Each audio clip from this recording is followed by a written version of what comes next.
Assalamualaikum warahmatullahi wabarakatuh. Perkenalkan, nama saya Lionita Melati Sinai Putri dari kelas Agribisnis A angkatan 2020. Saya tergabung dalam kelompok 2 praktikum budidaya ternak unggas. Saat ini saya akan menjelaskan mengenai macam bahan pakan dan dasar pemberian pakan. Ada 8 klasifikasi bahan pakan. Yang pertama ada hijauan kering dan jerami kering. Contohnya hai rumput gajah, hai daun jagung, hai rumput raja dan sebagainya. Lalu ada hijauan segar seperti rumput gajah, rumput raja dan sebagainya. Lalu ada silase. Silase ini berbagai hijauan pakan yang sudah dipotong-potong dan mengalami fermentasi terkontrol. Contohnya itu ada silase hijauan jagung. Kemudian ada sumber energi.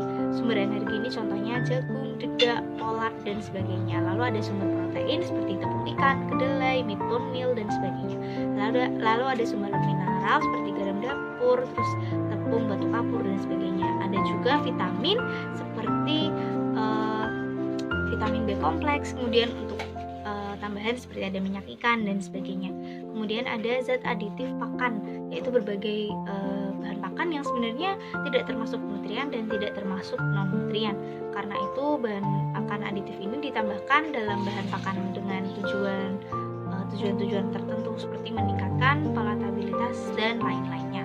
Contohnya ada antibiotik, asam amino, hormon, prebiotik dan sebagainya.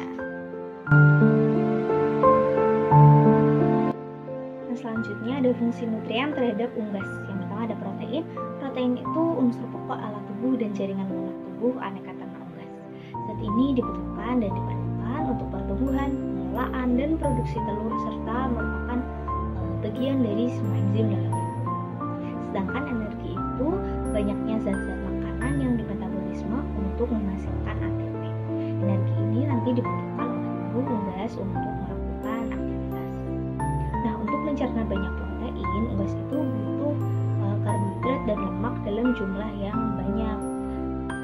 Nanti karbohidrat dan lemaknya dibuat jadi energi dan digunakan dalam mekanisme pencernaan protein tersebut. Maka dibutuhkan ransum dengan rasio energi dan protein yang seimbang. Ransum sendiri yaitu campuran bahan makanan untuk memenuhi kebutuhan zat-zat makanan yang seimbang dan tepat selama 24 jam.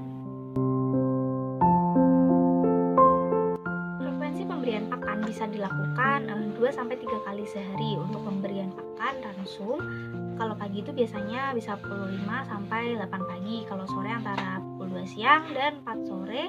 Kemudian untuk yang pakan malam itu bisa dari jam 6 sore sampai jam 9 malam.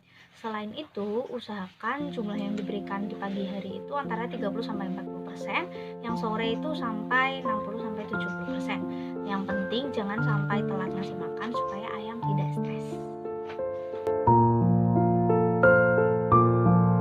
Untuk organoleptik bahan pakan, di sini saya sudah menyiapkan 3 bahan pakan. Sebenarnya ada 4, ada minyak ikan juga, dan saya akan membahas satu persatu. Oke, yang pertama ada dedak. Dedak itu bentuknya seperti tepung. Kemudian dia ini terbuat dari dia ini adalah hasil sampingan dari proses penggilingan padi. Jadi dia ini termasuk sumber energi untuk ayam. Aromanya saya kurang bisa mendeskripsikan, tapi agak mirip tepung. Kemudian ada pur ayam. Jadi pur ini adalah campuran dari beberapa bahan organik pakan yang dijadikan satu begitu. Kemudian proses penggilingan, terus bentuknya itu seperti butiran-butiran kecil, tapi dia bisa hancur. Agak susah sih, tapi bisa. Untuk bahan nabatinya ada mungkin bisa dari dedak, bekatul seperti itu. Kemudian untuk bahan nabatinya biasanya dari tepung ikan, tepung batu kapur dan sebagainya. Untuk aromanya sendiri saya kurang bisa menjelaskan aromanya seperti apa, tapi aromanya sedikit lebih menyengat daripada dedak. Kemudian ada beras merah. Beras merah ini beras merah pada umumnya ini juga termasuk dalam golongan sumber energi.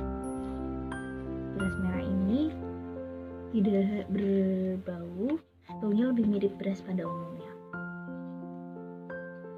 Warnanya merah-merah kecoklatan. Untuk yang pur dan dedak ini warnanya sedikit ke kuning-kuningan, agak coklat. Yang selanjutnya ada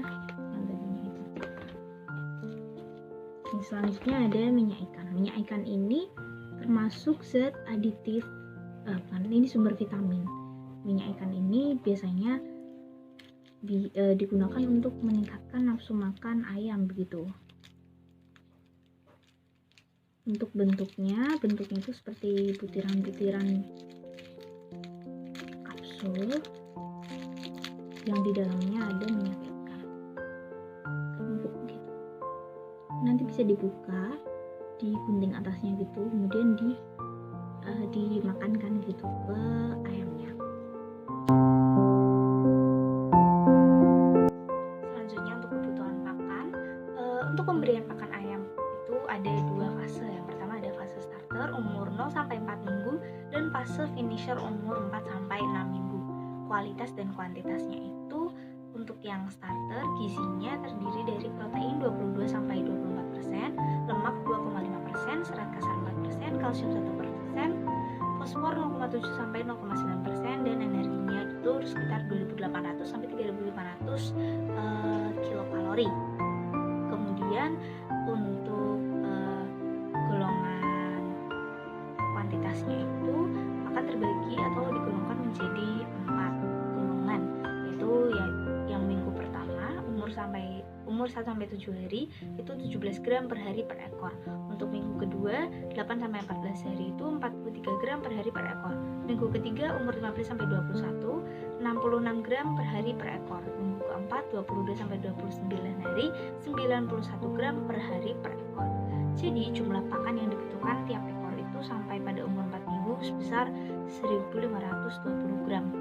Untuk kualitas dan kuantitas pakan fase finisher itu gizi pakannya terdiri dari protein 18,1-21,2%, lemak 2,5%, serat kasar 4,5%, kalsium 1%, fosfor 0,7-0,9%, dan energinya 2.900-3.400 kilokalori.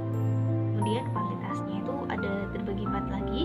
Umur minggu kelima yaitu 30-36 hari itu 111 gram per hari per ekor.